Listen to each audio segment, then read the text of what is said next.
한복을 입어서 제가 좀 어색한 것 같은데 괜찮은 것 같아요. 아, 다음에는 많이들 입고 오세요. 근데 제가 그런 생각도 했습니다. 1년에 한 두 번 입죠. 추석 때 한 번 입고, 예, 정월에. 근데 1월 달에 매달, 매 안식일 입었으면 또 괜찮은 것 같아요. 안식일. 아, 우리, 제가 좀 부담감이 있어가지고, 이번 우리가 과정을 공부하잖아요. 과정을 공부하는데, 다니엘서를 공부합니다. 근데, 제7회 안식 예수재림 교회는 다니엘서와 계시록만 공부하는 교회가 아니고, 다니엘서와 계시록도 공부하고, 다른 책도 공부합니다. 이게 더 정확한 표현입니다. 근데 많은 교회에서는 이 다니엘서하고 계시록은 아주 뭐 어렵다고 안 하기도 하고 아예 펴보지도 않습니다. 근데 다행히 우리 교회는 다니엘서와 계시록도 공부하고 다른 책들도 공부해서 굉장히 밸런스가 맞습니다. 만일 다니엘서와 계시록이 우리에게 필요 없으면요 성경에 있지 않아요.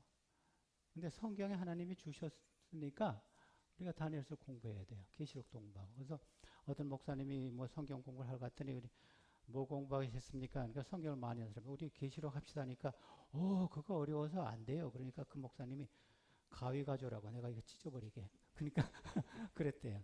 그래서 그분이 그 인상을 받고 우리 계시록 하십시다. 그래서 우리 교훈이 됐다는 이야기도 있습니다. 그래서 우리가 이 다니엘과 계시록이 어렵지만은 연구를 하면 참 재미있는 것을 저는 많이 발견했습니다. 다니엘서는요, 쉽게 말하면요, 12장으로 되어 있습니다. 1장에서 12장인데, 1장에서 6장까지는 이야기로 되어 있어요. 이야기식으로. 그 다음에 7장에서 12장까지는 환상을, 그 역사, 예언을 되어 있어요. 그래서 사실은 1장에서 6장은 쉬워요. 그래서 저는요, 1장에서 6장까지는 왜 이야기식으로 했냐면요, 말세를 만난 우리에게 어떻게 말세를 대처할 것인가를 이야기를 통해서 말해주는 거예요. 그냥 어린아이 이야기식으로 생각하는 거예요. 다니엘 1장에서 6장까지는 어린아이에게 주는 이야기들이 많이 있어요. 특별히 다니엘의 사자굴 이야기. 그거 재밌다. 근데 그 이상의 의미가 있습니다. 그 다음에 7장에서 12장까지는요, 그 말세, 마지막이 언제 이루어질까, 그거를 해서 조금 복잡하긴 합니다. 그러나, 그래서 제 생각에는요, 7장에서 12장보다도 1장에서 6장이 더 중요합니다. 왜냐하면, 말세를 어떻게 대처할 것인가를 이야기식으로 해주기 때문에 이게 더 중요해요. 그러니까 how 이거예요. 그 다음에 7장에서 12장은 when 언제. 그래서 여러분들이 어려우면요 다니엘 1장부터 6장까지만 열심히 공부해도 됩니다. 근데 금년에 우리가 우리 교회에 이 교화장 책을 주문한 사람들이 위해서는 이제 우리가 주문했고 여분으로 많이 주문했습니다. 그래서 혹시 다니엘서 이 책이 없으신 분요, 우리 김 집사님이 한 7, 8개가 여분이 있어요. 그러면 여러분들이 원하시면 이거 가져가세요. 여기 여분이 한 7, 8개가 있습니다.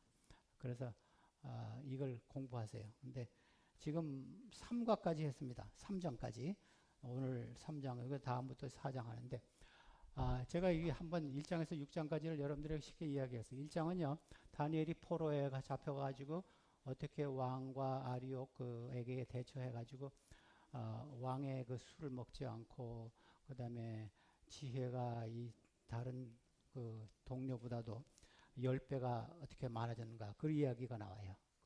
각 장마다 6장까지가 어떻게 우리가 대처해야 되는 것이 나옵니다. 그래서 1장에서는 우리가 어려운 일을 당할 때 다니엘이 그 지혜스럽게 아주 한 것, 그것이 우리가 1장에서. 2장은 그 오늘 제가 이야기할 건데 이 우상에 대한 이야기. 느부갓네살 왕은요 우상을 잘 알기 때문에 우상 숭배자이기 때문에 하나님께서 우상으로 줬어요. 근데 다니엘 7장은 다니엘에게 다니엘은 유대인이기 때문에 양과 염소 이야기로 나갑니다. 그래서 하나님께서는 우리가 친숙한 것으로 우리 메시지를 주세요. 제가 아까 그런 얘기도 했지만 우리 청년들한테 만일 성경이 한국에서 한국말로 쓰여졌다면요, 김치, 뭐 한복 이런 얘기도 많이 나올 거예요. 왜냐하면 우리가 그거 잘 알잖아요. 그래서 여기서는 이제 양과 염소, 7장에는 여기서는 우상, 3장에서는 다니엘 세 친구가 그 우상 숭배하지 않아서 불무불에 들어간 이야기가 나옵니다. 불무불에. 그래서 거기서는 우리가 하나님의 명령에 세상 명령보다 더 중하게 여겨라. 그것이 교훈입니다. 하나님의 명령과 베드로가 그 말했죠. 사도행전 4장 19절에. 하나님의 명령과 세상 명령에 어긋날 때는 우리는 하나님 명령대로 따라야 되겠습니다. 그것이 다니엘 3장입니다. 그 다음에 다니엘 4장은요. 느부갓네살이 교만했습니다. 교만해가지고 이 바벨론 다 내가 이겼지. 찬란한 바벨론 할 때 하늘에서 음성이 내려와서 다니엘 그 느부갓네살 왕이 미친 사람이 됐어요. 거기서는 우리가 뭘 배웠냐면요. 마음이 겸손한 것을 배워야 돼요. 겸손하고 마음이 비고 하나님께 순종하는 것. 그것이 그 4장의 교훈입니다. 5장에서는요. 벨사살 왕, 다니엘 그 느부갓네살 왕의 손자가 왕이었는데 벨사살 왕이 교만했습니다. 그래서 하나님의 그 성전에 나오는 기구를 가지고 술을 먹었어요. 그래서 글자가 나타났어요. 메네 메네 데겔 우바르신. 근데 아무도 그것을 해석할 수 없었어요. 근데 그 말은요. 갈대아 말이기 때문에 박사들이 해석할 수 있었어요. 왜 해석 못한지 아세요? 술 먹어서 해석 못했어요. 술 먹으니까 글자가 되게 안 듣고. 많은 사람들이 왜 그걸 해석을 못했을까 하는데 쟤는 술 먹었기 때문에 해석을 못했어요. 근데 다니엘은요. 술을 안 먹었기 때문에 메네 데갈 우바르신. 이것은 하나님께서 왕을 저울에 달았기 때문에 당신 왕은 부족하다. 그래서 벨사살 왕이 너는 제3 치리자를 삼겠다 하니까 저는 그거 원하지 않습니다. 그날 밤에 벨사살 왕이 죽임을 당하고 메데 파사 나라가 시작했습니다. 고레스가. 그것이 다니엘 5장입니다. 다니엘 6장은 뭡니까?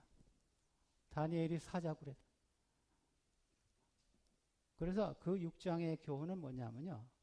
아이들이 그 얘기 좋아하는데 우리가 마지막에 어려움을 당할 때 하나님께 충성하면 하나님의 보호를 받을 수 있다. 그것이 6장의 교훈입니다. 그래서 1장부터 6장까지가 다 이야기지만 아주 좋은 교훈들이 그 각 장마다 있습니다. 그래서 이 7장부터는 무슨 예언에 관한 것이지만 좀 어렵지만 제 생각에는요. 1장에서 6장이 가장 중요한 부분이라고 생각합니다. 특별히 2장이 중요합니다. 왜냐하면요. 제가 얘기했듯이 그 1장에서 6장까지는 이야기라고 하는데 2장은 독특해요. 이야기와 예언이 겹쳐져 있어요. 그래서 2장이 다니엘서에서 제일 중요한 장을 하나 뽑으라 하면요. 저는 다니엘 2장을 서슴없이 뽑습니다. 왜냐하면 이야기와 예언이 같이 나옵니다. 2장 속에. 베드로서 1장 19절 보십시다.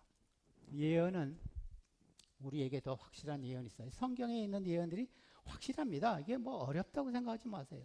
확실한 예언이 있어 어두운 데 비추는 등불과 같으니 날이 새어 샛별이 너희 마음에 떠오르기까지 너희가 이것에 주의하는 것이 옳으니라. 예언은 우리에게 등불이라 그랬습니다. 이 어두운 세상 걸어갈 때 예언을 모르면 참 암담합니다. 이 세상이 앞으로 어떻게 될 것인가. 근데 예언을 아는 사람은요.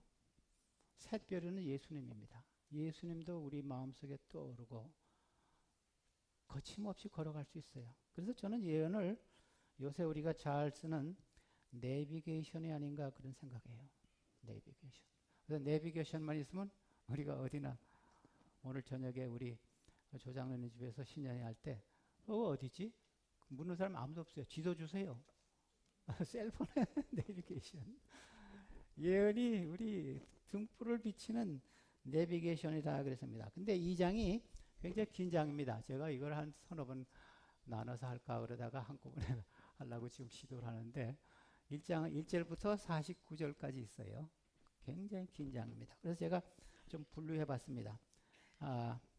다니엘 2장 1절부터 11절까지는요. 느부갓네살 왕이 꿈을 꿨는데 굉장히 중요한 꿈인 줄 알았는데 꿈을 잊어먹었어요. 그래서 꿈을 잊어먹고 박사들에게 그 꿈을 생각나게 하고 꿈을 해석하라 그랬어요. 굉장히 어려운 일을 했죠. 여러분 꿈 꾸고 이야기를 하면 해석은 누구나 할 수 있어요. 뭐 개꿈 꾸더라도 해석할 수 있어요. 그러나 꿈을 생각나게 하고 그 해석하는 거는 그건 불가능한 일입니다. 하나님께서 이렇게 하신 것 같아요. 왜냐하면 다니엘을 띄우기 위해서 12절부터 16절까지는요.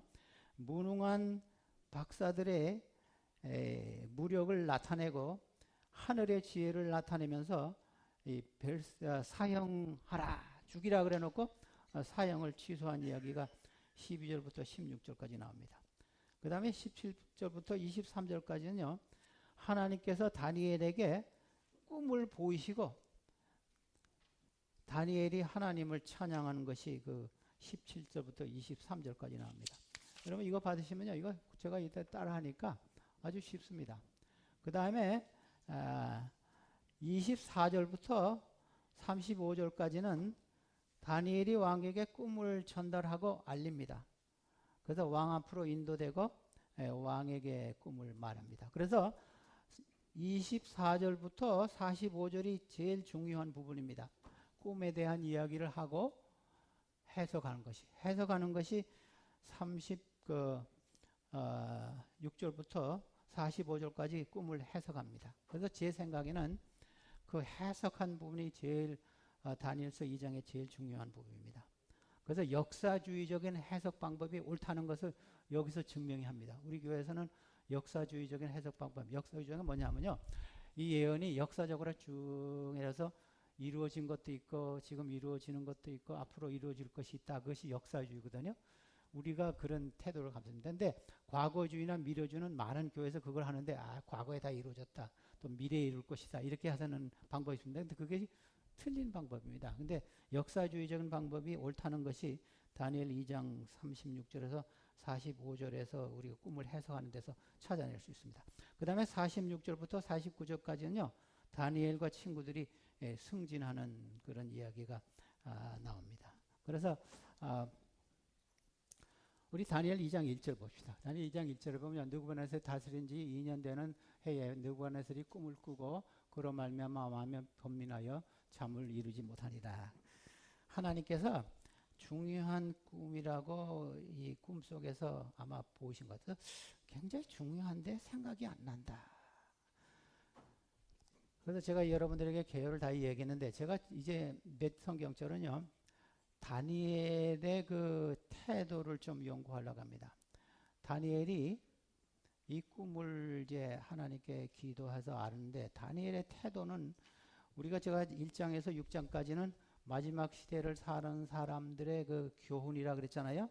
그래서 여러분들이 이 부분에서는 우리 마지막 시대에 사는 우리가 어떤 교훈을 배워야 하는가 그걸 좀 보십시다. 2장 17절 18절에 보면요. 이런 이야기가 있습니다. 이에 다니엘이 자기 집으로 돌아가서 그 친구 하나니와 미살과 아사랴에게 또 다른 이름도 있습니다. 이 세 친구에게 그 일을 알리고 왕이 꿈을 꿨는데 꿈을 알려달란다. 우리가 못 알리면 우리 죽는다 그랬다. 그래서 알렸습니다. 하늘에 계신 하나님이 이 은밀한 일에 대하여 불쌍히 여기사 다니엘과 그 친구들에게 바벨론 다른 지혜자들과 함께 죽임을 당하지 않게 하기를 그들로 하여금 구하게 합니다. 이게 뭡니까? 기도하는 겁니다.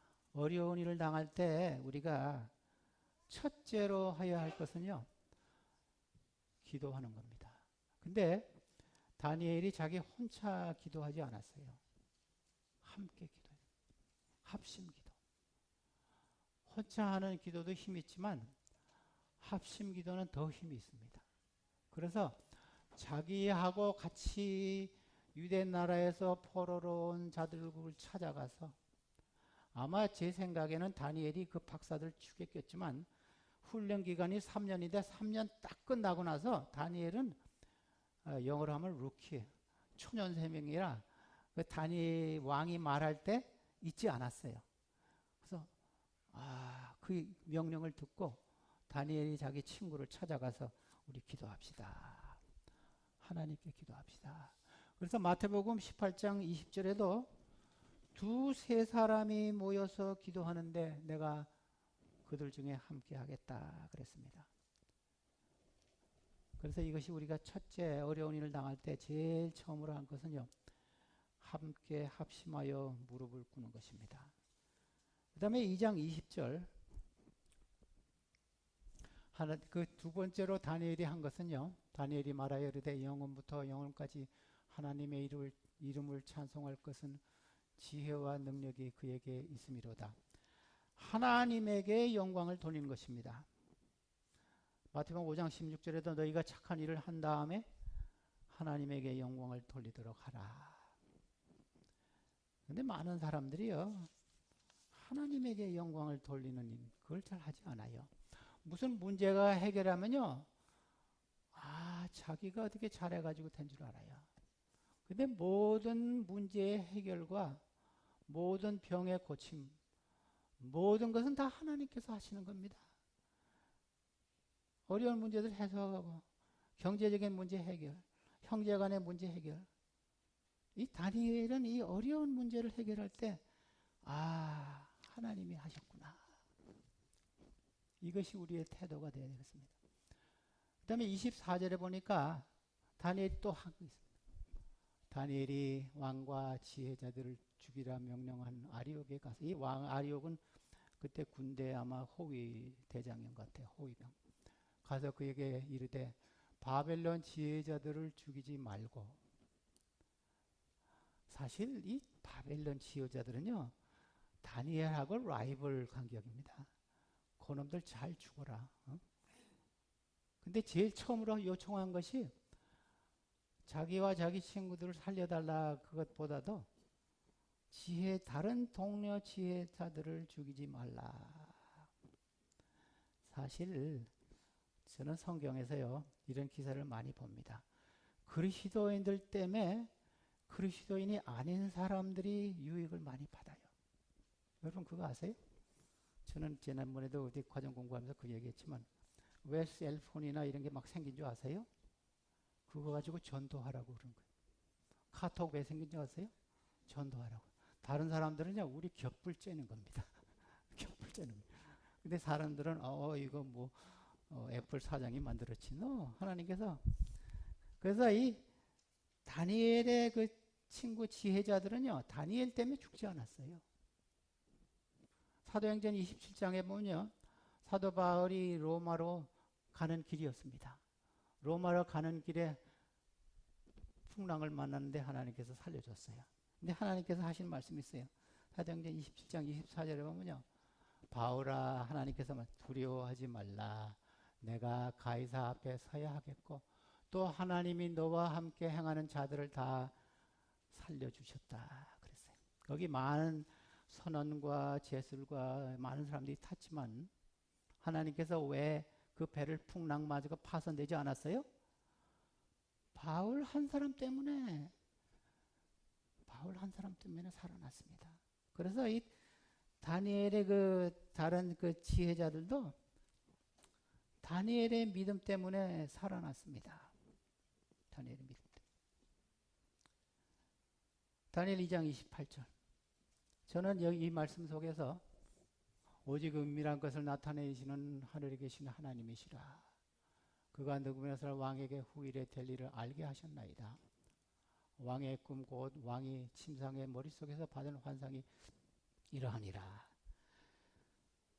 하나님께 영광을 돌리는 겸손한 다니엘의 모습을 알 수 있습니다. 그 후에도 2장 30절에도 하나님에게 영광을 돌리는 기사가 나옵니다.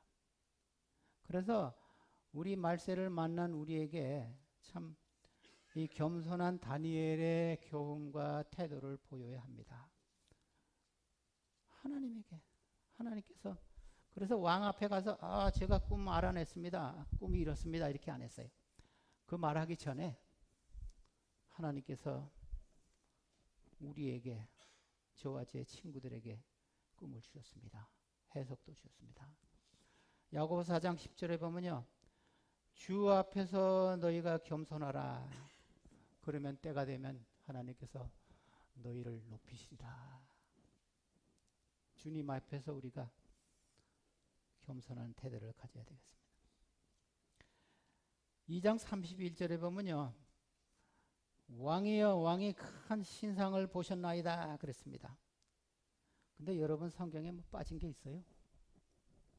저는요 성경은 굉장히 압축된 책입니다. 성경이 이렇게 굵어 조금 짧았으면 좋겠는데, 근데 저는 이 성경이 너무 짧아요. 거기 무슨 말이 있겠어요? 왕이여 왕이 큰 신상을 보셨나이다. 그러니까 맞다 다니엘 그건 맞다. 그게 있을 거예요. 분명히 있었을 거예요. 생각 못했어요? 나는 우리가 오케이 됐어. 맞다 그랬어요. 그리고 2장 32절 보십시다. 그러면서 맞단 말이 성경에 없습니다. 제 성경에도 없어요. 제가 혼자 생각한 거예요. 그 구상의 머리는 순금이요 가슴과 두 팔은 은이요 배와 넓적다리는 노시요 하면서 철 그다음에 진흙 그 얘기를 32장 33절에 계속 나갔습니다.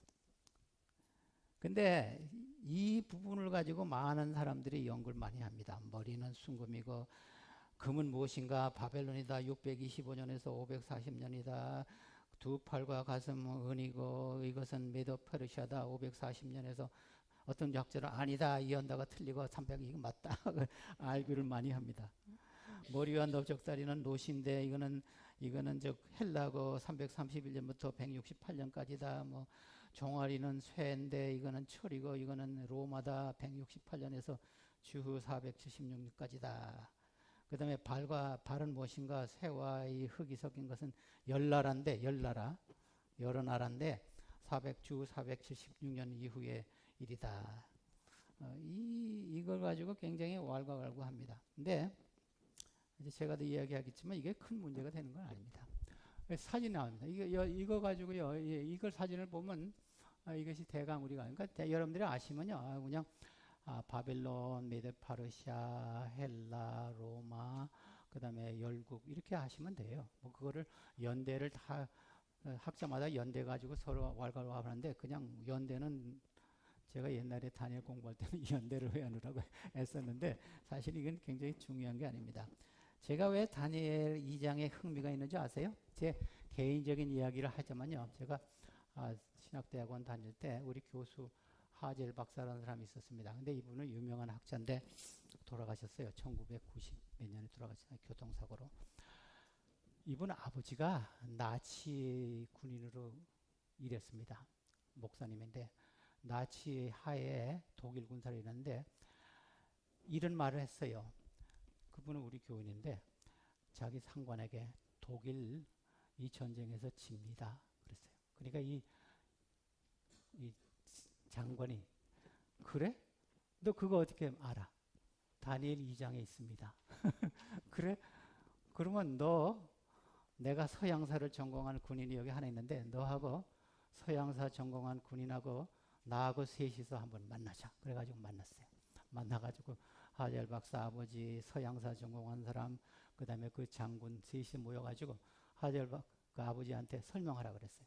그래서 이 사람이 다니엘 2장을 꺼내놓고 쭉 설명하면서 우리가 이 역사 공통은 이거 맞냐? 다 맞대. 그러면서 제일 마지막에 가서 절대로 철이 흙을 정복하지 못합니다. 다니엘 2장에 보면요, 철과 흙이 서로 결혼하면서 합치려고 하지만 절대 합치지 못합니다. 그래서 독일이 이 전쟁에서 승리하지 못합니다. 그러니까 그 장군이 그래? 너 말 틀리면 감옥이다. 전쟁 끝난 다음에 보자. 근데 졌어요. 그래가지고 이제 미군이 들어와가지고 이 독일 사람들 다 신문합니다. 그런데 이제 하젤 박사 아버지한테 차례가 왔어요. 너는 어떻게 된? 저는 제7일 안식 예수전교인데 제가 이 군대에서 안식일을 지키고 제가 이런 설명을 이 장군에게 했습니다. 그러니까 그 미군 장교가 악수를 청하더래요. 왜 악수 청한지 아는데 나는 유대인인데 내가 미군에서도 안식일을 못 지키는데 너는 나치하에서 안식일을 지켰다고 악수를 청하면서 너는 이제 포도원에 가서 일하라 그러더래요. 손한테. 우리한테 그 얘기를 저한테 했어요. 그래서 제가 2장에 굉장히 관심이 많습니다. 근데 2장 34절 35절 보십니다. 손을 대지 아니한 돌이 날아와서 신상의 새와 진흙의 발을 부서뜨리니라 그랬습니다. 그 다음에 35절에는 부서뜨리니까 모든 금으로부터 발가락까지 다 부서졌다 그랬습니다. 근데요, 해석은요, 44절과 45절의 해석이 나옵니다. 돌나라의 이야기의 해석이요, 가장 깁니다. 저는요, 이 다니엘 2장의 중심은요, 이 돌나라입니다. 돌나라. 바벨론, 메도, 파르시아, 뭐 헬라, 로마, 열국, 이거는 그냥 다니엘이 지나가면서 그냥 스쳐갔어요. 스쳐가면서 이 돌나라에 대해서는 굉장히 자세하게 설명했어요. 44절, 45절에 길게 했고, 그 다음에 이야기할 때도 34절, 35절에도 또 길게 설명했어요. 이 돌나라에 대해서. 그래서 여러분들이 이게 보세요. 이 왕들의 시대에 하늘에 하나님께서 한 나라를 세우시느니 이 한 나라를 세우겠는데 이것이 돌나라입니다. 이것은 영원히 망하지도 아니할 것이요. 국권이 다른 백성에게도 돌아가지 아니할 것이요. 도리어 이 모든 나라를 쳐서 멸망시키고 영원히 설 것이라. 손대지 아니한 돌이 산에서 나와서 하늘에서 와서 인간의 손대지 않은 하나님께서 새와 놋과 진흙과 은과 금을 다 부서뜨린 것을 왕에 보신 것은 크신 하나님이 장래일을 왕께 알게 하신 것이라. 이 꿈은 참되고 이 해석은 확실하니라. 그래서 꿈 이야기도 제일 오래 하고 꿈 해석도 제일 오래 했습니다. 왜냐하면 이것이 다니엘 2장의 키포인트입니다. 뭐 바벨론, 메도, 파르시아, 헬라, 로마, 열국 이거는 다니엘 그냥 지나갔어요. 사람들이 많은 사람들이요. 이 역사를 많이 연구하는 분들이 이 앞에 부분이 이거 무엇인가. 근데 저는 제가 보기에는 전혀 이게 아니에요. 그 다음에 그림 보십시다. 그래서 이 그림을요. 이게 돌나라가 와서 돌이 와서 이 다리를 쳤어요. 근데 그 해석에는 참 재미있는 게 있어요. 돌이 쳤는데 진흙과 쇠만 부서졌다 그러지 않고 금, 은, 동, 철 이거 다 부서졌다 그랬어요. 왜 그런지 아세요? 각 나라가 바뀌는 것도 하나님이 광영하신다는 뜻이 있습니다. 그 마지막만 부수는 게 아니라 각 나라마다 일어나고 교체될 때 하나님께서 하신다는 뜻이 있어요. 그 다음에 두 번째로 바벨론에서 메데파르사, 메데파에서 헬라, 헬라에서 로마에서 이 열나라 영향력이 다 있습니다. 바벨론의 우상, 메데파르스의 변하지 않는 법, 헬라의 철학, 로마의 군사정신 이것이 각 시대마다 흘러왔습니다.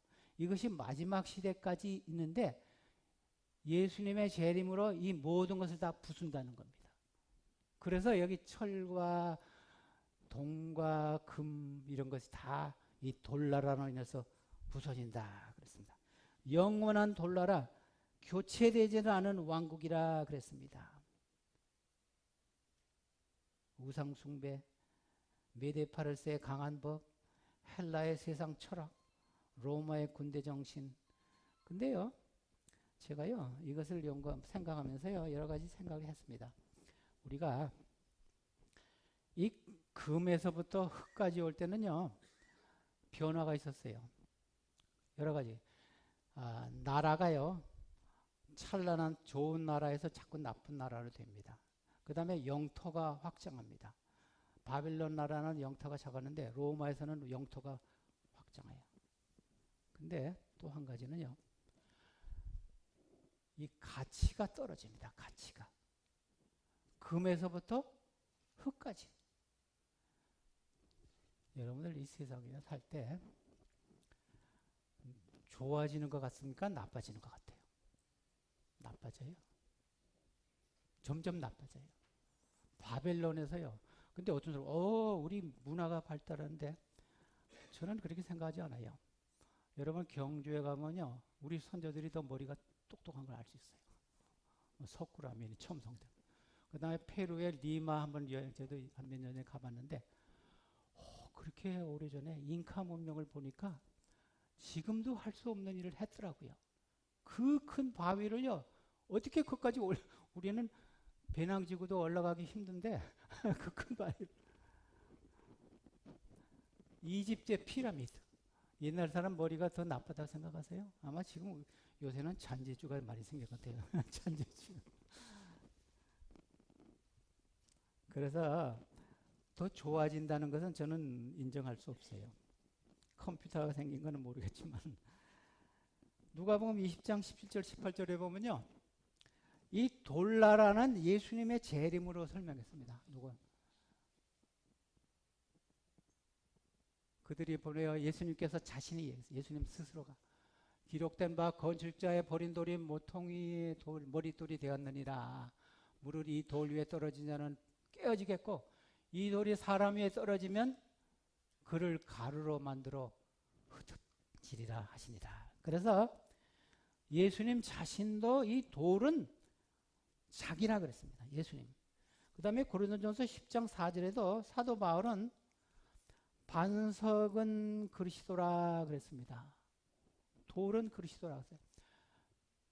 근데 사도 바울이요, 예수님의 그 이야기하면서 예수님이, 그 다음에 베드로전서 2장 4절에도 예수님이 반석이라 그랬습니다. 근데 제가 솔직한 얘기로 이 마태복음 16장에 나오는 기사를 보고 사도 바울이 교회의 반석이라 하는 교단이 있습니다. 근데 베드로 자신도 반석은 예수님이라 그랬어요. 반석은 내가 아니고 예수님입니다. 그래서 우리가 이 돌나라는요, 예수님이, 날아온 돌은요, 예수님의 재림을 상징합니다. 그래서 다니엘 2장의 초점은요, 예수님의 재림입니다. 교체되지 않은 하늘 왕국입니다. 누가복음 21장 27절 보십시다.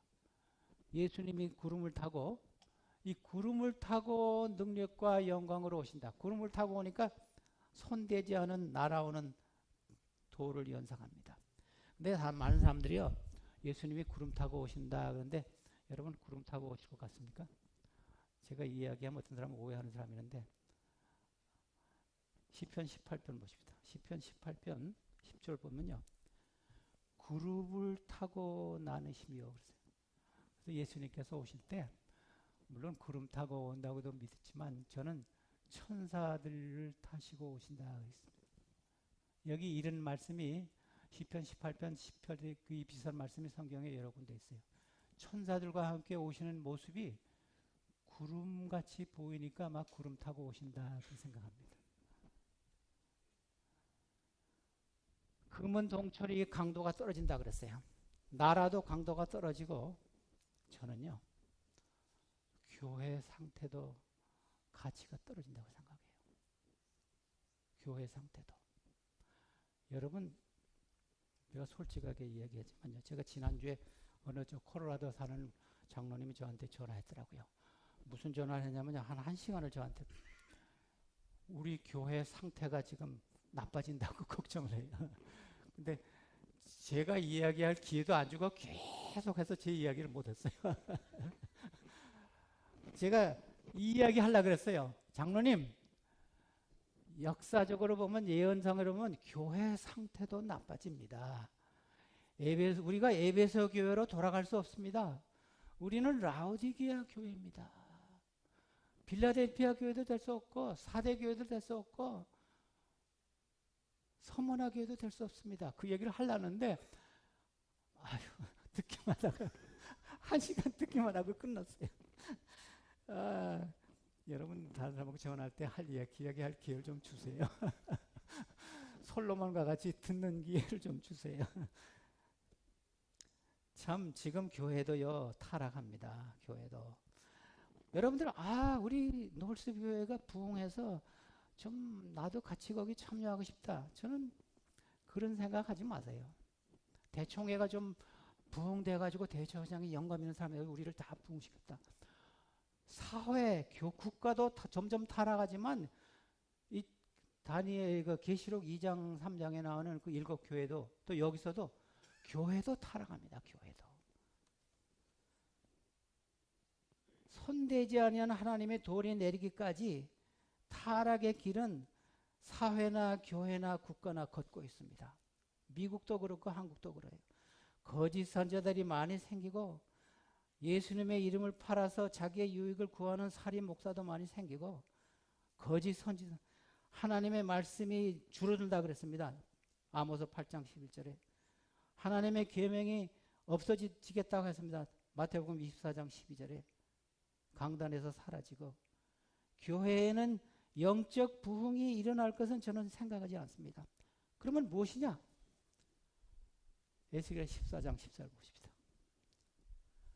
개인적인 준비를 하셔야 됩니다. 에스겔 14장은요. 우상 숭배하는 이스라엘 백성들에게 경고하신 말씀입니다. 에스겔이 뭐라 그랬어요? 노아, 다니엘, 욥 이 세 사람이 거기 있을지라도 그들은 자기의 공로로 자기의 생명만 건지리라. 나 여호와의 말씀이니라. 이 말씀이 14절에 나오고 16절에 나오고 18절에 나오고 20절에 또 나옵니다. 4번 나와요.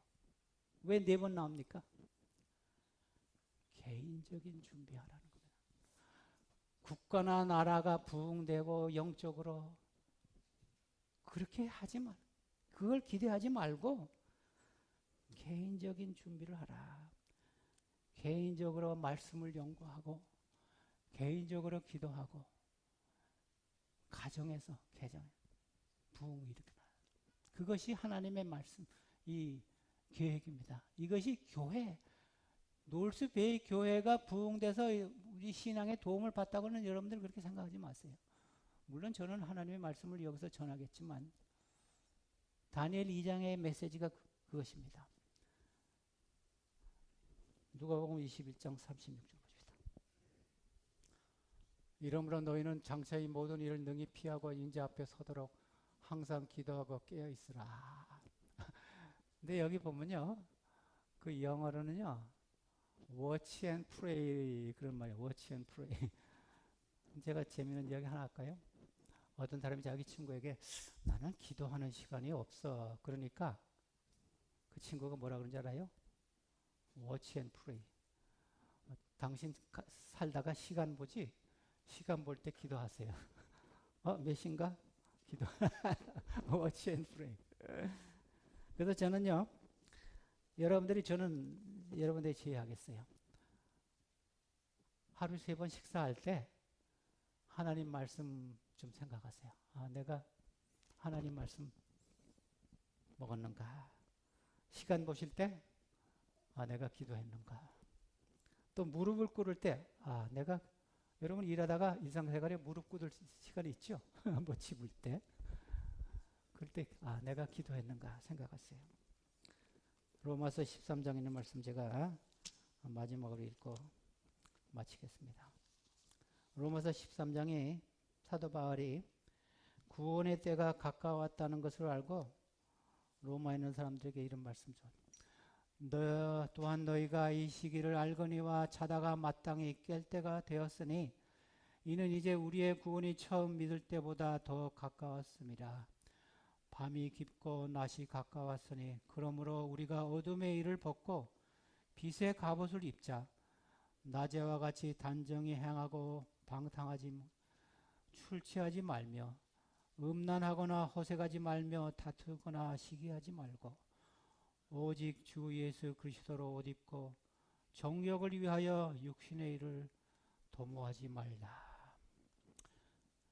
오늘 우리 마지막 찬미 부르겠는데 우리 마지막 찬미에 대해서 조금 한마디만 하고 우리 575장인데 이거는 전형적인 제시를 안식일 예수전교회 찬미입니다. 우리 교회 이 파요니아 선구자가 이 찬미를 쳤는데 제가 좀 불만이 있어요. 오형제인데 자매가 없어요. 그래서 2절과 4절은요 자매로 합시다.